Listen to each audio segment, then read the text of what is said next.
Boa noite para todo mundo. Vamos pedir à espiritualidade que nos ampare, que nos auxilie.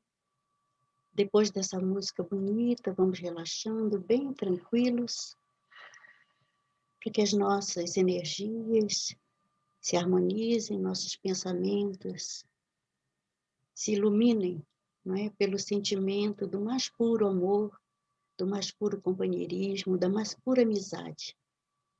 Para que possamos todos unir essas emoções, esses sentimentos, e nessa troca de energias, espalhar para todo o ambiente, não apenas da nossa casa espiritual, dos nossos lares, mas de todos os companheiros com quem a gente se relaciona, e aqueles que passam no nosso caminho, e que são beneficiados também pelas vibrações de paz que possamos emanar.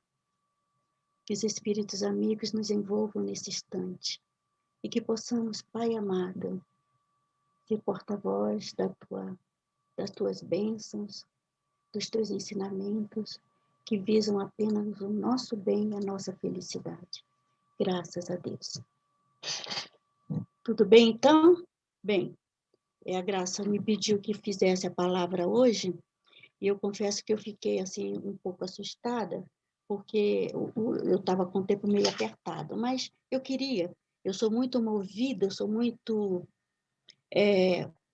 forte na questão da mediunidade, da assistência espiritual. Isso, para mim, é uma realidade.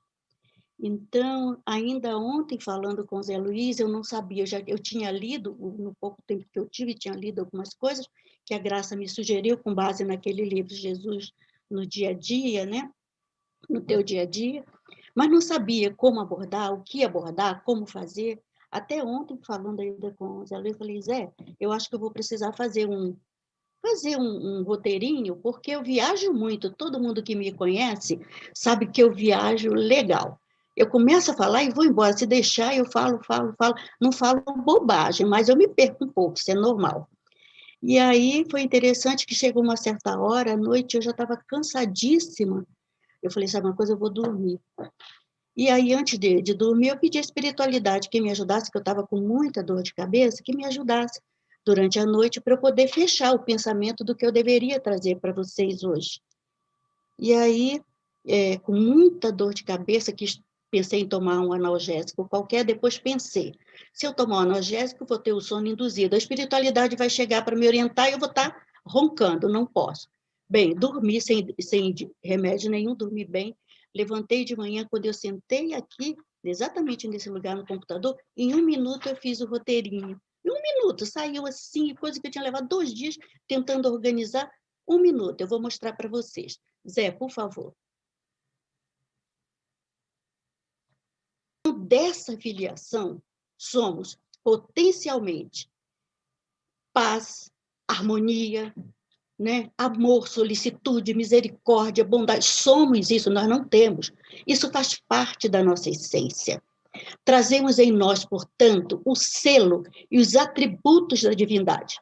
Qualquer outra pessoa que estivesse ouvindo e dissesse assim, nossa, dizer que tem os atributos da divindade, segundo a gente aprende na doutrina, é muita pretensão, né? Mas eu disse aqui antes, somos potencialmente amor, paz.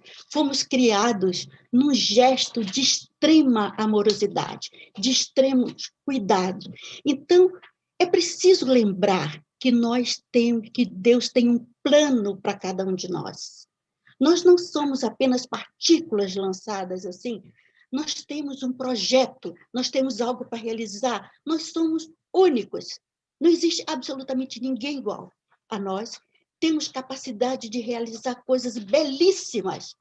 E eu pretendo mostrar para vocês que ainda quando que o mundo todo caia ao redor de nós, que tudo aparentemente se destrua, que nós continuamos vivos, íntegros, criativos, vibrando energias, porque isso não tem a ver com a matéria, tem a ver com o espírito, esse espírito imortal, indestrutível. E isso não acaba. Nós vamos ver que tudo mais destrói, acaba, se exaure. A única coisa que não exaure é o amor de Deus. E se ele não se exaure, ele não acaba, nós continuamos íntegros. Portanto, podemos sim desenvolver capacidades de olhar esse mundo além daquilo que nos parece desarmonia, que nos parece falta de misericórdia, que nos parece falta de bondade, que nos parece destruição. Conseguimos olhar. Por quê? Encarnamos na matéria física, temos esses 5 sentidos físicos para atender aos apelos da natureza material. Mas, por ato da nossa vontade, podemos transformar esses sentidos em sentidos espirituais, que, por ato de nossa vontade, do nosso querer, do nosso esforço, do nosso trabalho, se transformam em antenas vivas para captar as harmonias que Deus coloca na natureza. Vamos lá, Zé, no próximo, para a gente desenvolver isso. O que eu pergunto? Onde e em que momento nos perdemos de nós mesmos? A gente não perde algo, porque o que a gente perde aparentemente saiu das nossas vistas, depois retorna. Mas perder de nós mesmos, onde que eu quero chegar? Reencarnação, eu começo, porta abençoada para lições que são necessárias, indispensáveis, não pode passar. A encarnação é uma lei da natureza, tudo se renova.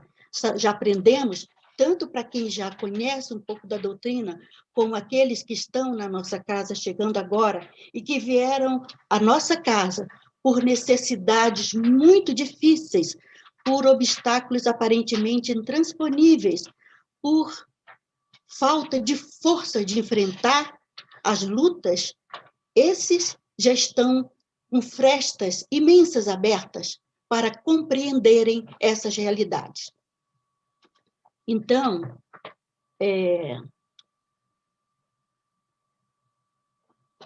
temos uma vida plena, existimos antes de chegarmos a esta personalidade que ocupamos hoje na vida. José, João, Wanda, geral, qualquer um de nós tem um roteiro imenso de experiências anteriores, não é?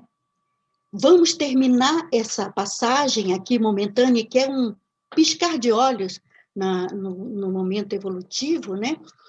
E vamos retornar à nossa verdadeira pátria espiritual.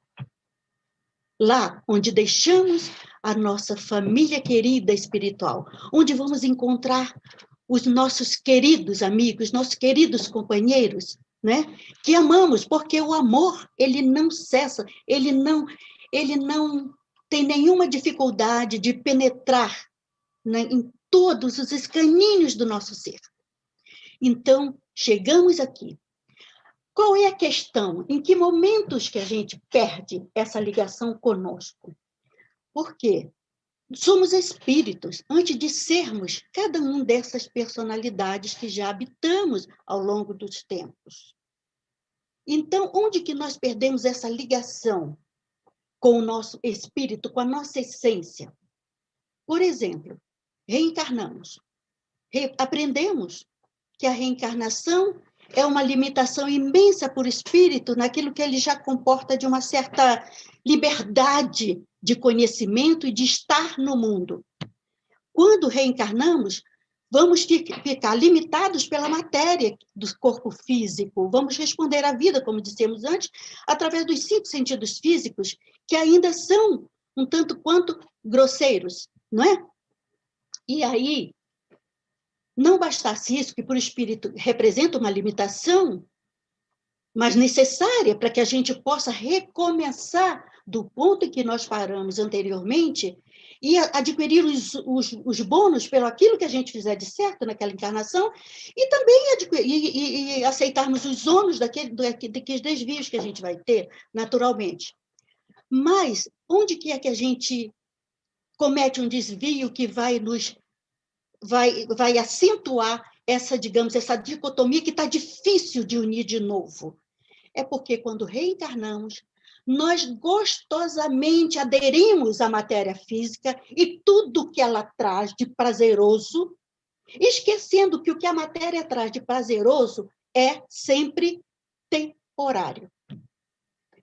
Mas aí você, mas 80 anos que a gente possa viver numa encarnação, 90, o que seja, mas do ponto de vista da realidade espiritual, da plenitude espiritual, esse é assim, ó, um cisco. O que acontece? A gente reencarna e, à medida que nós vamos avançando nas experiências, nós vamos sendo tomados pelo prazer que essas experiências proporcionam. E perdendo uma coisa que é essencial, que é tirar das lutas do dia a dia as abençoadas lições que elas têm para nos oferecer. O que acontece? Mais adiante vamos ter que refazer essas lições de novo. E, claro, que cada vez mais onerados, mas vamos ter que dar um pouco mais de esforço para repor as coisas nos seus devidos lugares. Então, esse é um desvio. Quando nós vamos aprender, ter educação leiga, né, da vida, o que acontece? Aprendemos tantas disciplinas, tanta coisa, mas, infelizmente, não aprendemos essas realidades, que somos espíritos imortais, que essa vida é uma pálida ideia, uma pálida representação da nossa realidade íntima. Então, essa separação entre o que nós somos e que nós apresentamos num determinado momento, ela provoca danos irreparáveis, irremediáveis, né? Na nossa vivência e no nosso conhecimento da realidade da vida, do que é a vida. Quando as coisas estão correndo tudo bem, isso não nos pesa tanto. A gente vai levando, a gente vai, digamos, desenvolvendo habilidades, não é? Para sair aqui e ali, vamos desenvolvendo outros mecanismos para saltar os obstáculos. Mas, de fato, não tiramos as lições que as dificuldades têm para nos apresentar. E eu quero repetir aqui, alguns já conhecem essa história, eu quero repetir, uma vez uma pequena história do que eu estou falando, que representa muito o que eu estou falando, que eu ouvi numa escola católica em Belo Horizonte, quando morei lá. A freira que dirigia fazia um grupo de trabalhos lá com jovens e mães dos adolescentes de lá, e ela disse, quando a gente chega frente a uma dificuldade muito grande, um sofrimento, como muito desses que nós estamos passando hoje no dia a dia, o que a gente faz? A primeira coisa, a gente quer fugir da dor como o diabo foge da cruz. Meu Deus, passa, se eu não falo, passa esse cálice, né? A gente não chega a tanto. Ai, meu Deus, mas que eu melhore. A gente não para refletir sobre aquela dificuldade, seja uma doença, seja a perda do emprego, seja a perda de um ente querido, essas coisas que nos afligem no cotidiano. O que acontece? A gente quer se livrar daquilo. Ora, a gente esquece uma coisa que a gente traz nos registros nossos, no mais profundo da nossa individualidade, que as dificuldades são necessárias, que nós aprendemos por dois caminhos, através do amor e através da dor. No amor, insere-se as várias formas de amor, o trabalho, aquele esforço nosso, uso da inteligência para que a gente aprenda sobre os mecanismos da vida. Ora, se a gente não aprende através do amor, não tem vácuo na natureza, teremos que aprender através da dor. E aí, o que acontece quando vem a dor e nós queremos nos livrar dela o mais rápido possível? Nós nos cerceamos, nós nos boicotamos e abrimos mão de uma oportunidade ímpar de aprendizado. Por quê? Se nós tivéssemos realmente guardado a lição de que somos espíritos eternos, que tudo mais é momentâneo, é passageiro, que também vai acabar, como tudo na vida, só a única coisa que não acaba é o amor do Cristo, de Deus para conosco. O que acontece que nós teremos que fazer? Parar para refletir. Por que eu estou passando por isso? Como eu cheguei até aqui? Qual é a minha responsabilidade nesses eventos? O que eu fiz para isso? Já que eu aprendi, pelo menos isso, algo me diz, embora às vezes eu não queira reconhecer, que não existe erro, não existe acaso. Que eu tenho o livre-arbítrio de fazer o que eu quiser. Isso é garantia da minha humanidade, da minha racionalidade, do meu ser, do meu estar no mundo. Eu tenho esse livre-arbítrio, eu tenho essa liberdade. Mas eu sei lá no fundo, porque isso já está inserido nessa filiação divina, que eu não posso fugir aos efeitos daquilo que eu faço. Portanto, na minha ação já está a reação. E se não existe erros na natureza, se não existem duas leis, uma só, o que eu estou passando é fruto de um ato meu, de uma escolha minha. Portanto, eu não estou sofrendo por algo ao que eu não dei causa. Então, se eu reconheço essa realidade, e se eu sou honesta, e se eu uso a minha consciência, a minha razão, envolvida pelo sentimento de responsabilidade e desejo de fazer corretamente as coisas, eu paro e digo, bem, Deus não me castiga, Deus é só amor. A lei tem algo para me ensinar. O que esta dificuldade, que este sofrimento tem para me ensinar? Porque se eu não faço isso e eu quero sair, sempre haverá uma forma de eu arranjar um atalho para sair daquela dificuldade. Isso é um fato. A nossa criatividade não tem limites. A gente escamoteia as nossas necessidades, não é? E a gente sai daquele aperto. Mas é fato que a lição não foi aprendida. Nós não temos como negar, a lição não foi aprendida. Teremos que voltar. E, naturalmente, aquilo é apenas um refresco. Lá na frente, as coisas virão com mais dificuldades, nos cobrando um esforço maior. Eu estou acompanhando aqui o horário, não é? Então, esses são os desvios de que a gente falava. Então, o que a gente precisa? Como eu coloquei aqui, enxergar a unidade na diversidade. Ora, há uma lei só. E essa lei de Deus na natureza, ela se apresenta de N formas. E cada um de nós é único, é um ser único. Então, nós temos as nossas razões e as nossas necessidades. Nós temos os nossos sentimentos, as nossas emoções. Não há absolutamente ninguém igual. Aquilo que eu sou, aquilo que eu realizo, aquilo que eu falo, aquilo que eu sonho, aquilo que eu desejo. Portanto, o que acontece? Nós vivemos dentro de um grupo social. Nós somos seres de pertencimento. Necessitamos estar nessa troca de experiências e energias para que a gente possa ir aparando as arestas. A gente começa a ver isso, no primeiro momento, no próprio núcleo familiar.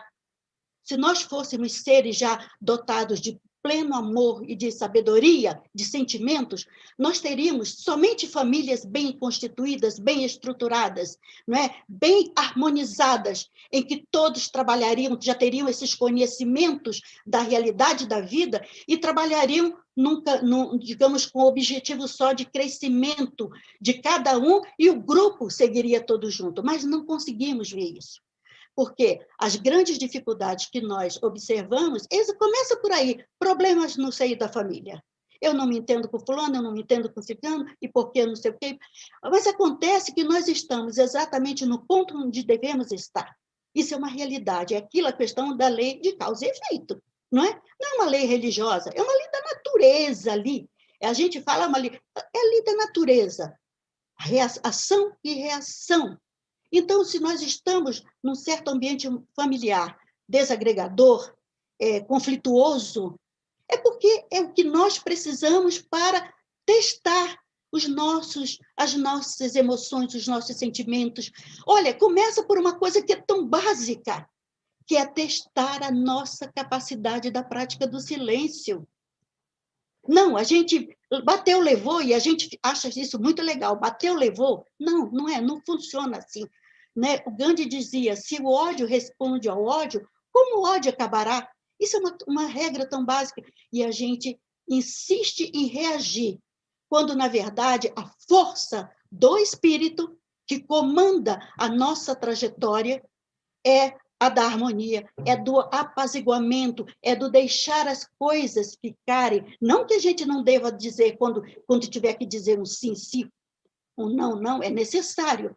Mas não se pode dizer a verdade se não estamos imbuídos da bondade.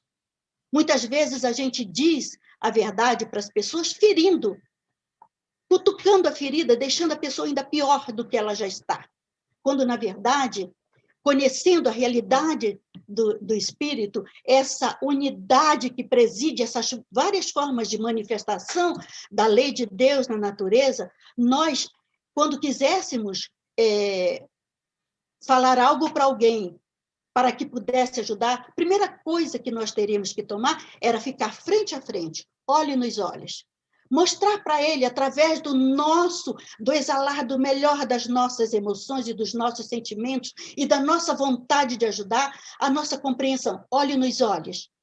E dizer, olha, isso é assim, assim, não pode ser por isso, isso, isso.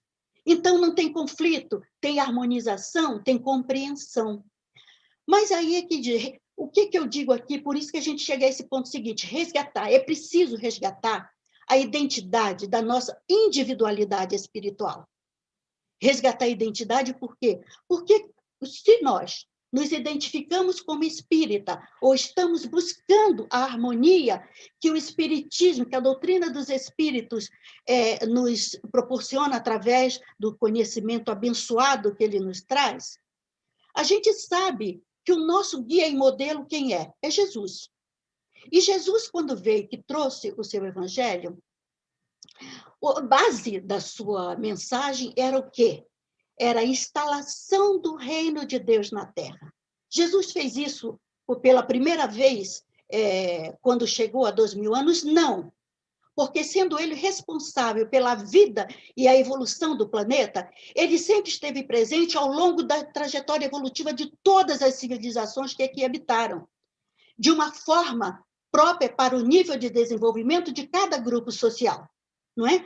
Então, mas para a gente já fica um pouco claro, não é? Não ficou tão claro naquele momento em que ele chega ali no bojo da sociedade hebraica, não é? Mas era uma sociedade que já estava num outro patamar e já tinha essa noção plena do Deus único. E para que Jesus pudesse falar da implantação do reino de Deus na Terra, era necessário que o fizesse dentro de um grupo social que já trilhasse o caminho do monismo, não é? Digamos assim. Então, aquele grupo estava pronto. E mesmo esse grupo não conseguiu entender. Porque o reino de Deus, eu escrevi aqui um texto que eu achei lindo. O reino de Deus é o estado de espírito, de pureza, de bondade, de felicidade, de amor. Estado de graça, que esse é o ponto mais importante, que existe e se desenvolve dentro de nós na medida em que a gente se apropria desse conhecimento, que é altamente libertador, ele se irradia de dentro de nós para todo o ambiente que nos circunda. Essas matrizes já existem na nossa individualidade, por isso que eu digo resgatar a identidade da nossa individualidade. Porque, como eu disse lá atrás, quando a gente reencarna, a gente já perde essa noção de individualidade de tudo aquilo que a gente já traz. Mas isso existe como inspiração, como impulso evolutivo. Quando nós estamos nesses momentos que são cruciais, que a gente precisa tomar determinadas decisões, como agora, no momento tão conflituoso que a gente vive, nós estamos tendo acesso, porque esse contexto de individualidade ele não está isolado. Embora a gente trabalhe com os 5 sentidos físicos, a nossa realidade espiritual está pulsante, está plena ali. E na medida em que nós buscamos utilizar esse conhecimento anterior que já detemos, de maneira consciente, voltada para a prática do bem, voltada para realizar o amor do próximo, daquilo que somos capazes de realizar, esse conhecimento vem em forma de impulso, vem em forma de uma inspiração que assola de dentro para fora e que se materializa através dos nossos atos, das nossas palavras, né? Do nosso proceder no dia a dia. Você veja que há uma interligação entre aquilo que nós somos em essência e aquilo que a gente quer realizar. Então, resgatar a identidade da nossa individualidade é buscar de dentro de nós, através, principalmente, como Jesus falava, do trabalho amar a Deus sobre todas as coisas e ao próximo como a si mesmo. Você veja que amar a Deus na sua verticalidade, na sua imanência, né? Na sua transcendência. E na imanência da vida, na horizontalidade da vida, nós vamos exercitar esse amor através da prática da caridade, do servir ao próximo, sem quaisquer vontade de receber algo em troca, a não ser a plena consciência de que estamos realizando aquilo para o qual fomos criados. Então, atender ao ensinamento do Cristo, procurar primeiro o reino de Deus, é o caminho que nos resta e que está à nossa frente para a gente poder vencer todas essas dificuldades que estão à nossa volta. Reintroduzir, começando pela prática infantil, aqueles espíritos que vêm na condição de filhos, quaisquer que seja, quando eu falo filhos, absolutamente eu não me refiro aos filhos que são gerados pelo nosso próprio ser. Filhos, aqueles que o pai coloca ao nosso lado como agregar, como for, aqueles que o pai coloca para nós orientarmos. Passar para eles a noção da realidade espiritual, porque senão ficamos apenas com um lado apenas da vida. E esse lado da vida, ela não tem condições de dar resposta àquilo que é essencial na nossa existência, que é a nossa condição espiritual, que precisa ter trabalhado. Precisamos resgatar e unir de novo esses dois polos que estão separados, para que a gente não sofra tanto quando a gente se vê frente a tantas dificuldades e a gente se sente impotente para resolver. E, na verdade, por quê? Porque a nossa fé ainda está baseada numa simples crença que é altamente modificável ao sabor dos ventos. Precisamos nos apropriar do conhecimento que a doutrina espírita nos traz e transformar essa crença no eu sei, de uma fé que é fruto de um servir, de um trabalho, aproveitar todas as oportunidades da vida que ela nos oferece. Realizar menos coisas que são passageiras e ficam tudo aí, e realizar algo que reverta em benefício do nosso próprio espírito. E aí, para fechar, eu achei hoje, como eu disse para vocês no início, né? Quando eu sentei aqui, primeiro, tinham vários livros aqui que eu estava lendo ontem, peguei o primeiro, que foi um livrinho desse tamaninho, né, do André, Conduta Espírita. Quando eu abro, olha a mensagem que vem exatamente que eu entendi que era o necessário para a gente fechar. Porque nós colocamos o tema, o que nós podemos fazer? Não é esperar a mudança de fora, a mudança tem que vir de dentro de nós, porque quando você se fortalece, você se torna consciente do seu papel como espírito na vida que você teve a bênção de receber, você começa a mudar, porque você muda o indivíduo e muda a sociedade em que você está inserido. Então, olha que linda essa mensagem que André nos trouxe.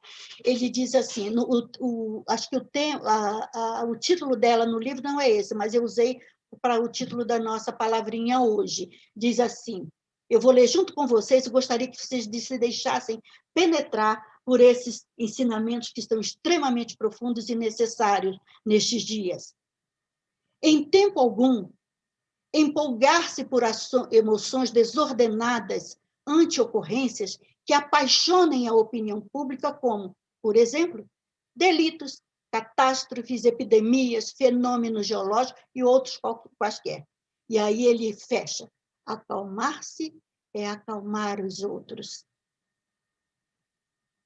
Nas conversações e nos comentários acerca de notícias terrificantes, abster-se de sensacionalismo. Por quê? Porque a caridade emudece o verbo em desvario. Guardar atitude ponderada à face de acontecimentos considerados escandalosos, justapondo a influência do bem ao assédio do mal. Isso resulta em quê? Que a palavra cruel aumenta a força do crime. Resguardar-se no abrigo da prece em todos os transes aflitivos da existência. Por quê? Porque as provações gravitam na esfera da justiça divina. Eu acho que fechou, né, Ezra? Não, tá. Aceitar nas maiores como nas menores decepções da vida humana, por mais estranhas ou desconcertantes que sejam, a manifestação dos desígnios superiores, atuando em favor do nosso aprimoramento espiritual. Por quê?